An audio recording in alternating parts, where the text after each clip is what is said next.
Hey everybody, this is Brandon with Love to Hate, Kiefer for Perez, and Cigars in Cinema. Got a question to ask you. Are you a fan of horror movies? Do you like to be scared? Is Halloween your thing? If you've answered yes to any of those questions, there's something you got to do. Texas Frightmare Weekend is coming May 5th, 6th, and 7th in DFW. Tickets are available at TexasFrightmareWeekend.com. Go check it out. The list of people that they have coming to this event gets more impressive every year. There's great photo ops, a lot of great vendors. Be there. It's going to be a killer event.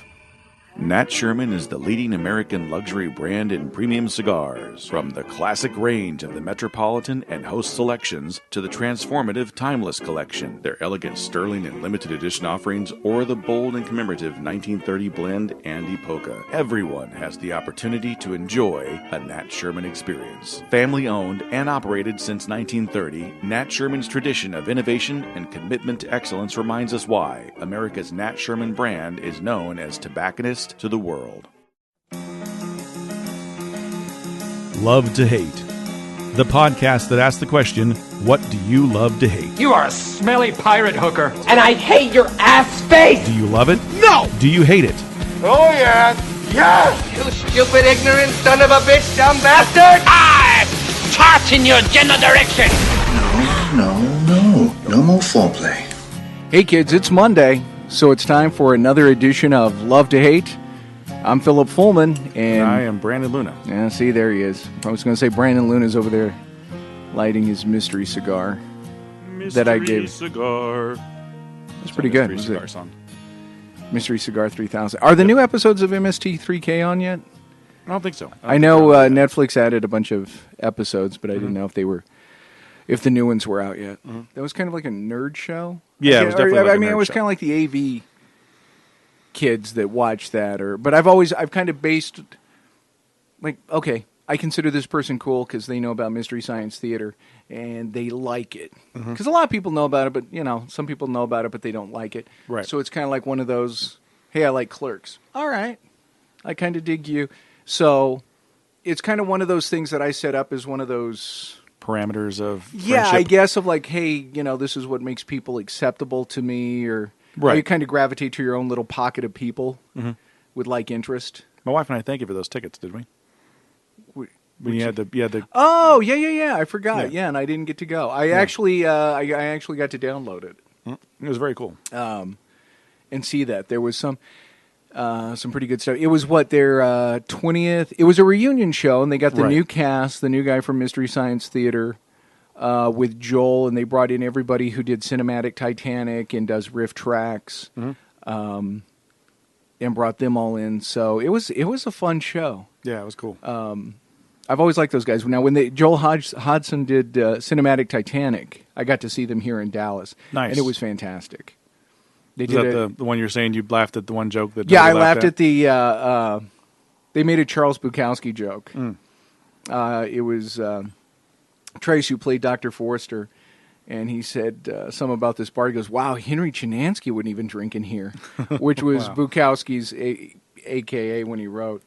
And yeah, I was the only one who laughed. And when I told him, he goes, "You're the one who liked it." He goes, "We're scratching that." I'm like, "No, keep it. Somebody else will find it." So I get it's those little things where it's like, "Oh, hey, you're in on the joke." Right. If you give an obscure movie reference, I've always thought that's kind of like password at a speakeasy. You throw out an obscure movie reference, and somebody gets it. You're like, "Okay, Right. we kind of click." And then there's other people who just stare at you. And you're like, "Oh, why is that funny?" Yeah. The thing I liked about that show is that you could watch it with a group of people and people would laugh at different things. Yes. It's not very direct. It's not like Chris Rock where everything's a Right. joke. Everybody gets It's, the jokes. There's certain jokes for certain people. And if you don't get the joke, maybe somebody explains it, and then, you're that much smarter. Or if you don't get the joke, maybe you're just a douchebag. Could be. Which is, oddly enough, this week's topic. That's right. Wow. Was that a segue? That was. That's pretty sweet. Yeah. No, but I think, again, the douchebags kind of have their own thing. Right. And they wouldn't be necessarily the guys who are over here with the AV kids or what I consider the cool kids watching Mystery Douchebags have Science Dane Theater. Cook. Oh, And, God, yeah. I forgot about Dane Cook. Yeah, he became the douchebag comedian. Yeah. Michael Bay, the douchebag director. Right. That's pretty true. Yeah. What is the definition? I don't think there's any hard and fast definition. I think it's kind of subjective. Well, the dictionary and we're talking actual Merriam-Webster's dictionary of douchebag. All right. You don't have Funkenwagnalls? No. I'm a Funkenwagnalls man myself, Okay. yeah. An unattractive or offensive person called him an obnoxious douchebag, which, oddly enough, they don't have the reference for actual douchebag, or the definition for an actual douchebag, which is something that women used to use to clean their lady parts. Yeah. I don't know. Unattractive, maybe like in the emotional, spiritual It has to be, sense. it has to be in a personality sense, not a physical. Because you can't just call ugly people douchebags. That's not nice. No, that makes you a douchebag. No, then they're ugly. Yeah, exactly. Yeah, there's words for that. Yeah. So, I mean, I guess when you think of a douchebag, what pops into your head? Obviously, Dane Cook. I think douchebags.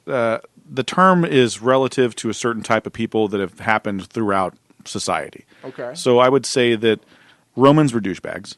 You want to go back far enough because they were the high and mighty. They had everything. Their underlings were their underlings, and they were just kind of douchebags to everybody.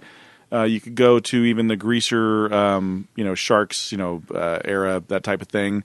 The Jets and the Sharks? Jets and the Sharks. So I think it's all perspective, too, because the Jets think the Sharks are douchebags, and the Sharks think the Jets are douchebags. I don't think of them as douchebags. It's just like jackasses, maybe. Assholes. Dicks.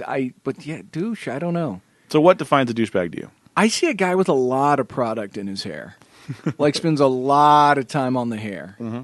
Probably wearing a lot of Axe body spray. Right. Frosted tips. Yeah. Faux hawk. Faux hawk, yeah. Which is basically an inability to commit. Right. The jeans with shit all over the pockets. Yeah, designer jeans with the bedazzled butt. Yeah. Which is only for women. Come on, guys. Yeah. Shirts that are schmedium and they're big, bulky guys. Yeah, like they go shop at Baby Gap. Right. An Affliction T-shirt or something with like some form of a cross and a skull or something like that. Right. Lots of spray tanning. Yeah, lots of spray. It's so the whole North Shore kind of thing. Yeah, and certain ones of them have I don't know.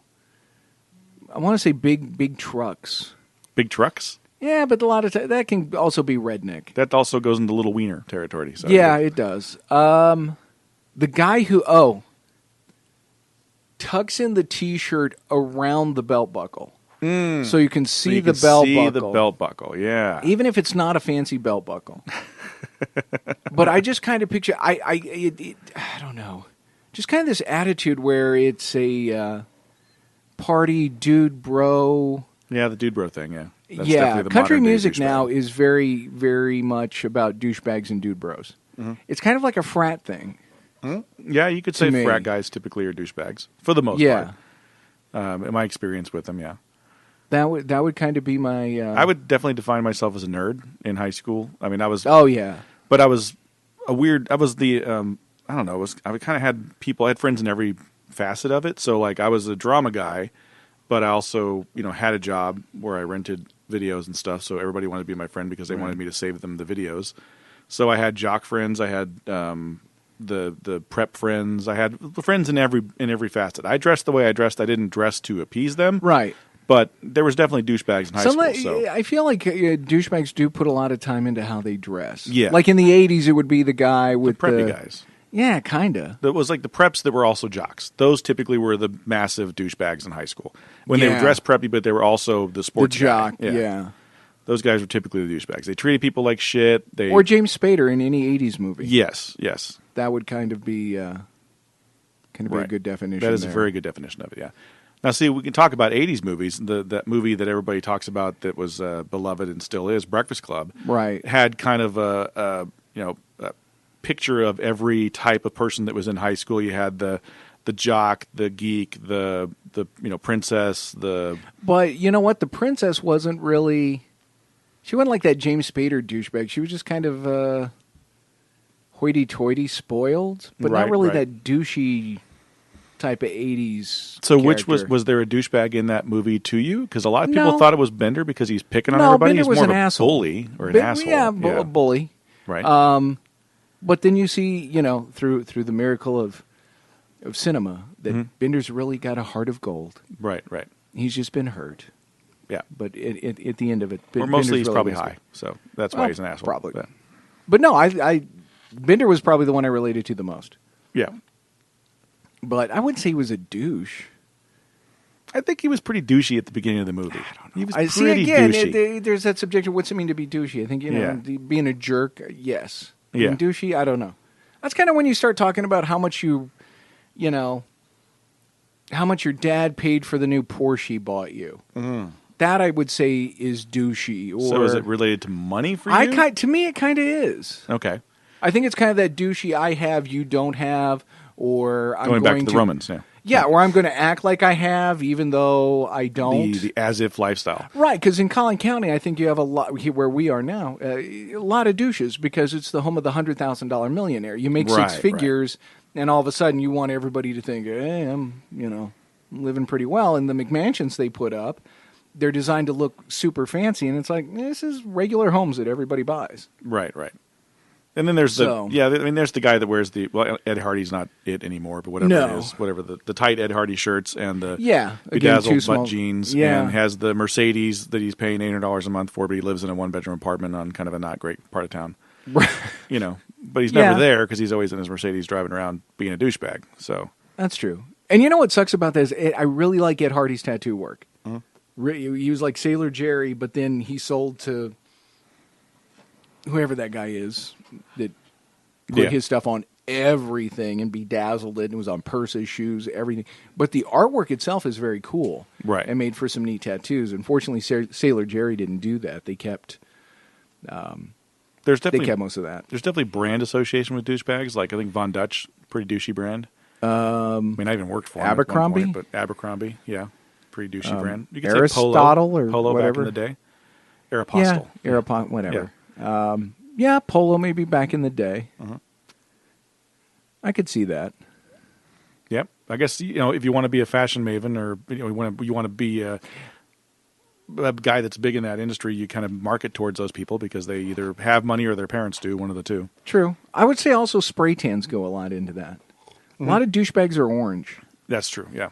So did MTV introduce us to the douchebags at North Shore? Oh, maybe, or maybe they just. Yeah, I would say for the country, people who weren't around them or never saw them, that was kind of the first national exposure to, hey, this is what a douchebag is. Yep, and a bunch of people followed suit after that too, though. You remember that? There was because it's that age group that's watching it that's thinking, hey, this is pretty cool. I mean, keep in mind, when you and I were watching MTV with the videos, it was like, hey, that's pretty cool. Maybe I could get a jacket like that, or, hey, maybe I'll do my hair like that. You're a teenager. You're kind of influenced by that being cool, so these guys are thinking, hey, Jersey Shore's cool, I'll be a douchebag. Yeah, it's a douche farm, yeah. We grow our douches naturally. Right. Except for the spray tan. Yeah, I think a lot of it's attitude, though. Just that, that faux superiority to I'm better than you, have and have-nots. Right. Yeah, I don't know. For me, I always keep going back to that. And again, maybe it's that whole 80s thing growing up and thinking, okay, James Spader's a douchebag. Right. So I've always kind of stayed with that. But, that's kind of... do we want to put Oakley's in there? We can put Oakley's in there. The guy wears them on the back of the head? Right. I think that's kind of... They kind of gone the Ed Hardy route, too, where they're so commercial now that they're less douchebaggy, I guess. Maybe. Okay. Maybe. But I think there is definitely brand-specific douchebaggery out there. Okay, so we mentioned a few. Is there any others come to mind? I'm not that big into Topsiders? Yeah. Topsiders douchey? Yeah, pretty douchey in the 80s, yeah. Okay. I guess if your dad owns a yacht, you're making assumptions at that point. But that's, it's a safe assumption, too. So it's either you have money and you like to flaunt it and make people feel like shit, or you think, I guess you want to make people think that you have money. And you want to make people feel like shit, yeah. Because then you elevate yourself by pushing them down. Right. So, yeah, it really is an attitude. It seems to be there's a lot of these guys who, I don't know, they seem to be cut from the same cloth. Yeah. But there's a lot of that whole, dude, we're partying this weekend. Yeah, dude, bro, drop the chick, we're going to go party. Yeah. Yeah. So ignorance is also part of the douchebag makeup, I would say. When was the last time you've been to a bar? I couldn't even tell you. It's been that long. Yeah. Yeah, there's a lot of them there. And it's very sectionalized. I mean, it's they have their cliques. There's like little douche cliques. You got the dude bro guys, you got the preppy jock guys, You got quite a few different little cliques. See, here's the thing: I never understood, even back in college or high school, even why any of the girls would be attracted to the douchebag. Yeah, I don't get it. I mean, I know he comes across as this overly macho, virile, manly man, but kind of like, do you hear the words coming out of his mouth? But then I think about the girls I've gone out with, and it's like none of them would like the douchebag. They'd be like, dude, you're a cheeseball, you're a jerk. they see him as alpha males, but they're alpha males. If that makes sense. Yeah, they're they're fake beta males. alpha male. Yeah. They're beta males, basically. Yeah. They're trying too hard. But I guess if you look at the chicks they attract, they're not. Yeah, they're kind of pretty vapid. Yeah, I mean, they're yeah. You're talking about mostly cheerleaders and models and whatnot. So Yeah, and what movie was it where it was if there was a oh my god, it was some 80s movie. If there was a nuclear holocaust, their mutant genes would crawl back together and form a perfect person or something like it. It was one of those where it was like, all the douchebags and all the preppy people, they would just all somehow they would find their own cliques again. right. I believe that though. I totally believe that. Yeah. I think that's the way it works, though. I mean, I think as a society, we tend to flock towards people that are like us. And, you had your geeks in high school that all hung out in the drama club and the AV club and played D&D and whatnot. See, and I think I'm guilty of prejudice there because I feel like those people are superior because I'm basing it on intellect and values. Right. And if they value, I don't know, I can't say the things I value, but if they value, they value things like, I don't know, reading and education. They're capable of enjoying a classic movie, and it doesn't just have to have a bunch of explosions or something. I guess people who can understand the subtleties and the small beauties, and it doesn't just have to be this superficial sheen to everything, the bling. Right. So, yeah, I'm probably very prejudiced that way towards people who are, superficial like that. Can you imagine a Woody Allen script being directed by Michael Bay? Oh, no. What would that be like? I don't know, but something tells me there's a bit there, and we don't have time to delve into it. But that could be right. That could be pretty good. Just think about that. Because, I mean, how many... Okay, did you ever go to your reunions at all? Any of your high school reunions, anything like that? No, neither did I. Don't care. My wife went to one, and I went to it with her. And it was interesting seeing the people that were there. And I didn't get to experience it, but I'd like to experience it at some point to see which people I would... I considered douchebags in high school. What are they now? Are they still douchebags? Did they kind of jump out because there's no more sports and they didn't go to professional sports and they now have a life? Have they changed as people? Yeah, they're probably selling cars. Yeah, selling cars.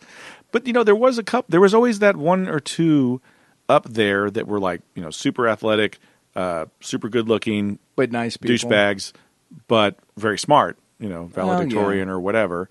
Do those people continue that lifestyle or do they become more human? Yeah, as it were. I don't know. I'm not really sure. Can you transcend douchebaggery? I think as you get older. Yeah. I mean, I think of who I was in high school. I'm nowhere near that kid. Yeah.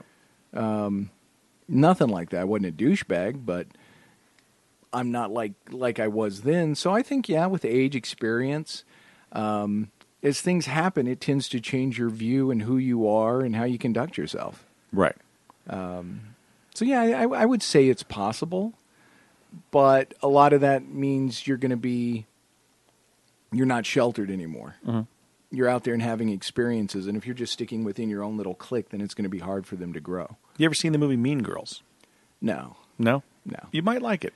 I don't care. It's Tina Fey. Do you like Tina Fey at all? No. You don't like Tina Fey? No, she's not funny. She's funny. Come on. No, she's not funny. Oh, she's we're attractive, argue on that. but not funny. I think she's a pretty good writer. I think she's got some funny stuff. It's that movie. It's set up punchline. Yeah, sometimes, yeah. I don't. Yeah. But that movie kind of Woody crosses Allen's funny, that. but that movie kind of crosses that. I know, thing but it's where about girls being mean to each other. What do I care? Yeah, well, they're girl douchebags, basically. But I don't care. And I also didn't in watch the mix Clueless.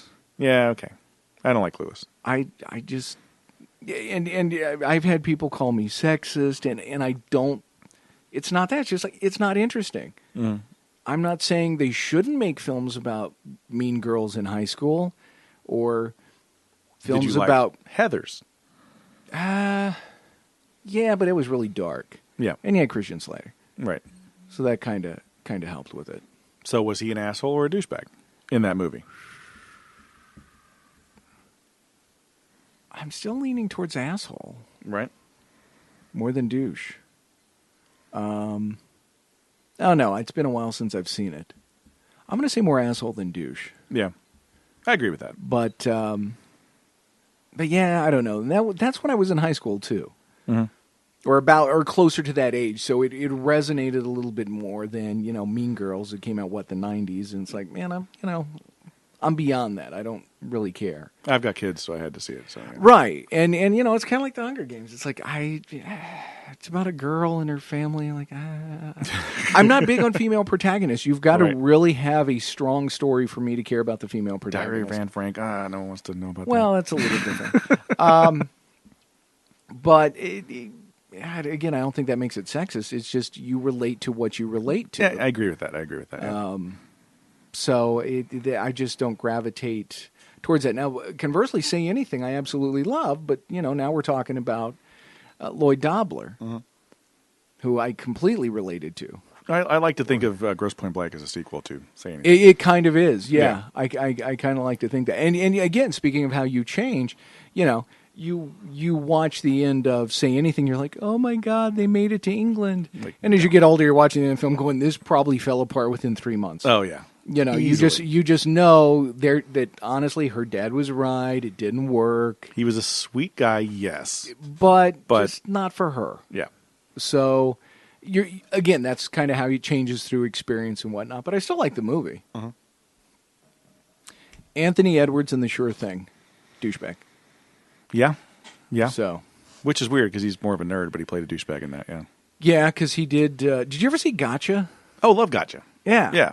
Yeah. Great flick. Yeah. That's hard to find, but yeah, that was an enjoyable film. Phlegm? God, there was an enjoyable phlegm. Yeah. I don't know. So Revenge of the Nerds, a lot of douchebaggery in that. Douchebags or assholes? Douchebags? They were frat guys. Yeah. And Ted McGinley was in it. True. One of the few films to actually gross money that had Ted McGinley in it. Because I've told you, Ted McGinley, kiss of death for TV shows. Oh, yeah? You put Ted McGinley on a show, it usually dies. Examples. You have any? Married with Children. Yeah. It ended soon after he was on there, didn't it? Yeah, I guess so, yeah. Yeah. Happy Days. Or he's a symptom of the shark is being jumped. Right. They did okay with him on Sports Night. But Sports Night only lasted 2 seasons, so is that the curse of Ted McGinley? I don't know. Maybe. But he kind of plays the douchey guy. He does. And you look at him, and it's like, man, apparently he's not that good an actor or that versatile. Because you look at him, it's like, wow, he's kind of like that, got that leading man look, but he's never headlined a TV show or anything. Right. So, yeah, that's true. But yes, in Revenge of the Nerds, he was definitely a douche. Yeah, for sure. But then you also had, within that douchebag pack, you had that ogre who was a jock. He wasn't really so much a douchebag, he was just a stupid jock. He was more of an asshole. Yeah. Who was that guy? Wound up being a nerd in the second one. I guess I don't remember the second one. Yeah, it was bad. No. They had 4, I think, or something. I don't Really? know. Yeah. Something like that. No. I quit paying attention. Who else plays douchebags all the time really well? Let's think here. So James Spader's a big one. James Woods plays douchebag pretty well. More asshole? Yeah, I'd say more asshole. Because he's like Christopher Walken. More asshole. Oh! That was like a layup for me. I can't believe it took me that long. What? Ryan Reynolds. Ryan Reynolds? Yeah. Yeah. He's a dude, bro. Douchebag He kind of guy. definitely is. Yeah. Yeah. Can't stand him. Which is kind of the thing. Deadpool's a douchebag. Van Wilder was a douchebag? The parts of it I saw, that was kind of what I got out of it. Yeah. Yeah. So yeah, Ryan Reynolds, douchebag. Okay. Who else? Ryan Gosling was a douchebag in what? Crazy Stupid Love. Never seen it. No? You didn't see Wait. Crazy Stupid Love? Is that the one with Sandra Bullock? No, Sandra Bullock. Crap, who's in that? I don't know. But Ryan Gosling plays douchebag pretty well. I don't know, because he was Nice Guys. Yeah. He was good in that. Yeah. Lars and the Real Woman. And what was the one with the car? And he wore Arrive. Yeah, he was really good in that. He was really good in that. I liked Drive a lot. And Albert Brooks was just Brooks straight up evil great. in that. I know. So weird seeing him play that Wholly kind of role. against type. I know. And he doesn't look the same either. He looks weird, different enough with age that you could kind of buy it, but still. Yeah, that was way against type. Yeah. So I guess having not seen, I've never thought of Ryan Reynolds as Ryan Gosling. Ryan Gosling as a douchebag. Yeah. Yeah. Who else would I put into that category? There's bound to be more than just James Bader in the 80s that was playing douchebag. Well, it was kind of like... I can hear our listeners just shouting out names right now. Gerardo, whatever. He was in Can't Buy Me Love. He later did that Rico Suave song. He was in Can't Buy Me Love? Yeah. Was he an actor in that? Yeah. Are you kidding me? Yeah, no, I didn't know that. He was a douchebag in that. Yeah, he was most definitely a douchebag. Yeah. Oh, I got one. Who? He played douchebag all the time, too, and I can't think of his name. Remember the movie Last American Virgin? His friend in that? His coiffed hair, good-looking guy. One that, like, stole the girl at the end. Yeah. He always played a douchebag. I can't think of who it is. I have not seen that movie in forever. Wasn't Shelley Long in that with Tom Cruise? No, that was a different one, yeah. That was okay. The one where she plays a hooker or something, and he meets her in Mexico or something like that. I thought that was the same. Okay, I'm clearly combining movies here. Last American Virgin was a remake of a French movie, right? And it was basically the guy that likes the girl. He basically likes the girl that was in not say anything. What was the one with John Cusack? Real nutty movie where he's a skier guy. Oh, Better Off Dead. Better Off Dead. Yeah, he likes the French girl from Better Off Dead, and he's trying to get with her. And the whole movie is basically about guys trying to get laid. I think here's the problem. There are a lot of actors who played douchebags in 80s films, but none of them actually registered. Like, if you went to IMDb, they'd be the ones without the photo. Right. Or they did like 5 films, and now they're in Pasadena selling used RVs. So this guy's name is Steve Anton. Show me this picture here. So this is what the guy looks like. Or am I right, and he doesn't have a photo he does on have a photo. IMDb? That's the guy. Oh, he's older in that photo. I don't recognize him. Yeah. I'm trying to find one from Last American Virgin. He's the guy on the right. Okay. But he always played like this just really douchey guy. That's right. Yeah, see, okay, now I remember him from the cafeteria scene in Better Off Dead. Right, yeah. Great film. Yeah. Yeah, great film. Better Off Dead's awesome. Yeah, I like that. Yeah, I think that's the case. There were a lot of 80s actors. Now, and again, right now, I can't think of any who plays someone. Karate Kid, the bad guy from that. Oh, yeah, he was a douche. He always plays douche. He actually does comic book conventions now. Signing, doing his little autograph, like, hey, thanks for seeing the highlight of my life. Yeah. Right. Martin Cove. Yeah. He was kind of douchey in that, but he's more of a bad guy. He was on Tour of Duty on CBS. Right. Okay, I can't believe I pulled that out. Wow. He was also on Cagney and Lacey. Right. Man. Didn't read a lot as a kid, but I did watch a lot of television. Did you consider Bruce Willis's character in Moonlighting a douchebag? No. What would you consider him? I would consider him awesome. She would consider him a douchebag, though. Well, yeah. No, I will tell you this. God's honest truth. I really think the movie or the TV show Moonlighting and the movie The Sure Thing saving my life. Really? I do, because growing up as I did, kind of sheltered, older parents, no siblings, so you don't really learn how to interact necessarily. So you're kind of even worse than the nerdy kid at school, because you don't know how, you're not socialized, and you're an easy target to kind of be picked on, regardless of whether you are nerdy or not. Just I was that kid. Okay. I was that weird. I didn't know how to I don't know, just interact with my peers, and bullied a lot. And then I watched The Sure Thing. And it's like this latent thing. It could be like a superhero thing.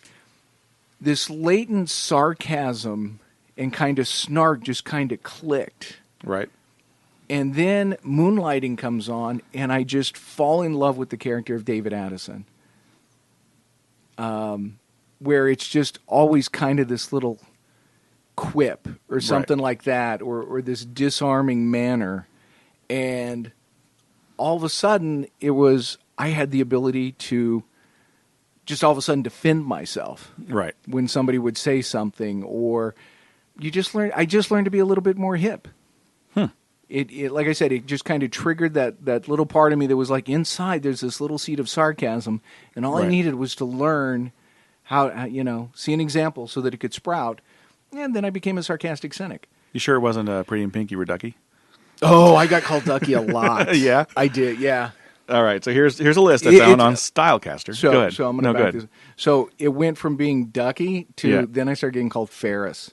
Oh, wow. Because it was like, you get away with everything. Like, what are you talking about? And yeah, I kind of became a little Ferris. Ferris was kind of a douchebag. He a little bit was, but I got to the point where I learned how to be pretty slick with, like, what? Right. Ferris, you know what Ferris was? Ferris was the 80s incarnation of Eddie Haskell. Yeah, definitely. Where it was just... That's very true. I never thought of that. But everybody thought he was on the level. Eddie Haskell, June Cleaver sitting there looking at him like, his kid's so full of shit. Right. But Ferris, everybody just loves him. Right. So the kids love him, and the adults are like kind of leery of him. They're like, I don't know about even this the stoners or whatever that line was. They think he's a righteous dude. Yeah. So here's a list from Stylecaster. It's a pretty good list, actually. Stylecaster sounds douchey. Yeah, it does. Top 25 douchebags in film history. The Social Network, Armie Hammer playing both the Winklevoss twins. They were pretty damn douchey in that. This is a big one. Paul Walker in She's All That played Dean Sampson. He was a freaking douchebag in that. You probably never saw that. No. Pretty in Pink, James Spader. Yeah. Good list right there. American Pie, Stifler. Yeah. Big old giant douchebag. Yeah, Sean William Scott got caught in that, and his career kind of went because that's all he could play. Yeah. It was very hard for him to play against type. Zachary Lodge, a.k.a. Bradley Cooper in Wedding Crashers. Big, giant douchebag. I didn't see it. And you could also say the guy from Parks and Rec, he was a douchebag in Step Brothers. Didn't see it. You didn't see Step I Brothers? saw parts of it. 10 Things I Hate About You. There's a character who's a douchebag in that by the name of Joey Donner. I don't think I've ever seen that. Legally Blonde, her boyfriend in that. Yeah, another one you didn't see. The Holiday, Jasper, Rufus Sewell was a douchebag in The Holiday, the one with Kate Winslet and Jack Black. And I saw it, but I don't remember that guy. Clueless, there's a guy named Elton in that who was a douchebag. All right. The Wedding Singer, Glenn Guglia.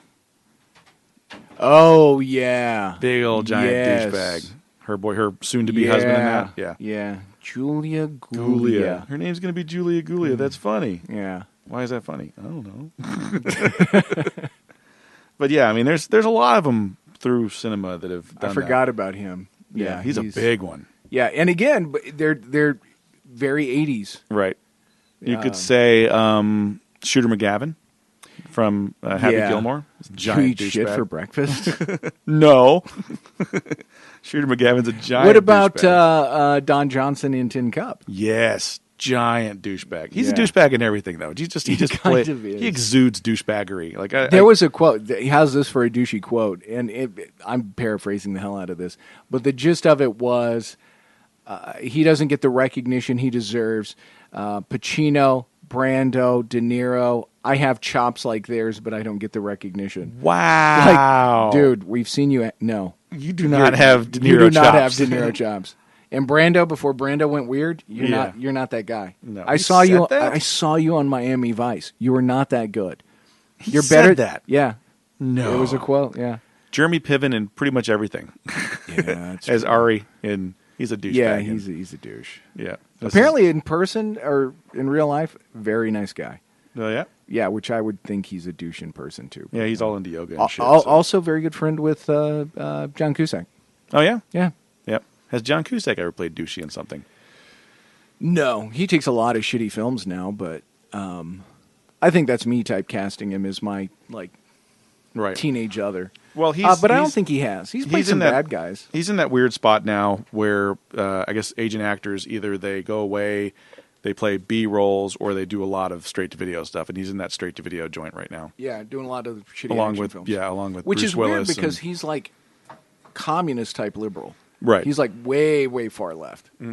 Like to the point where he's criticizing Obama for not being liberal enough. But yeah, he'll do the action flick.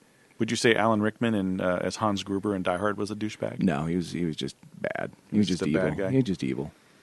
William Atherton in Ghostbusters. Douchebag. That's the guy that was going up against him that turned off the machine. Shit, that guy. He was also in Die Hard. Oh, yeah. He was born to play a douchebag. Yeah, he's a douchebag. Born to play a douchebag. Yeah, if you had told me Die Hard first, I'd have gotten that. Yeah, douche. Paul Gleason, Breakfast Club, the teacher. Little douchey. Yeah, William Zabka, that's another one right there. That's the one we talked about. I just didn't know his name. Karate Kid guy. Born to play a douchebag. Does blonde hair have anything to do with being a douchebag? It might, yeah. Okay. James Spader just looks like, look at him, he just looks like no, a he does. douchebag. Yeah, and yet I would have killed to have that hair in the 80s. Right. You know, just... I can't believe they listed Bill Murray. Come on. What? Yeah. In what? Bill Murray. Wow. Bill's not Groundhog Day. He was a douchebag in Groundhog Day. He's a jerk. Jason Schwartzman. He plays douchebag pretty well. Yeah. He's done it several times. Okay. You know, he's up there in the douchebag. What else you got Kevin on me? Spacey. I wouldn't put him in douche. He plays douchey pretty well. He plays though. bad guy. Yeah, but What was he douchey in?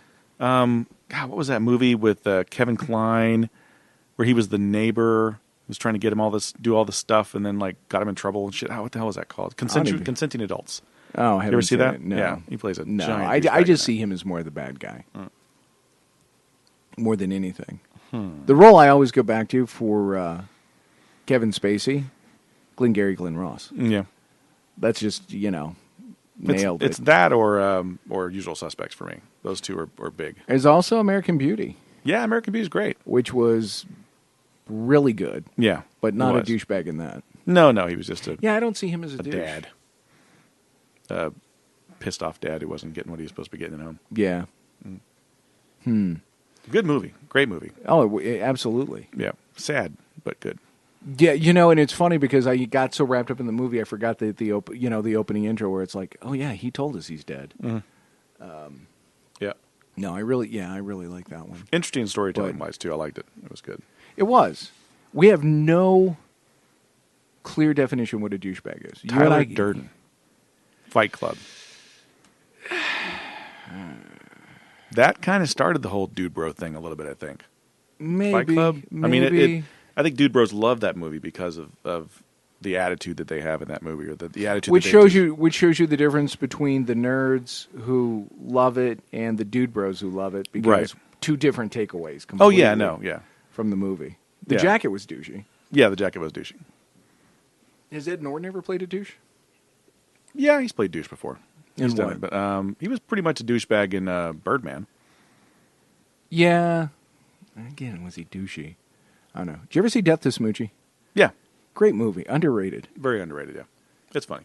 Anytime you can have a giant purple rhino singing, "My stepdad's not mean, he's just adjusting." Right. That's that kind of sold me on it right there. God, so no clear definition. Maybe okay. So help Brandon and I out if you can help us, give us any clear definition. What is a douchebag? What is your definition of a douchebag? You can reach us on Twitter at, Love to Hate Pod with the number 2. and then there is our Facebook page. Correct. You can also find us on YouTube, just video, well, audio only. There's video, obviously, but it's just not us talking. You can also find us on iHeartRadio, iTunes, and Spreaker. So all of those places. And let's see. Do we know what we're going to? We don't know what we're going to talk about next week. Yeah, but we got a couple of topics that are nagging there you at go. us, so we'll see. All right. So tune in next week. Find out what we're talking about, kids. Thanks for hanging out. Talk to you then.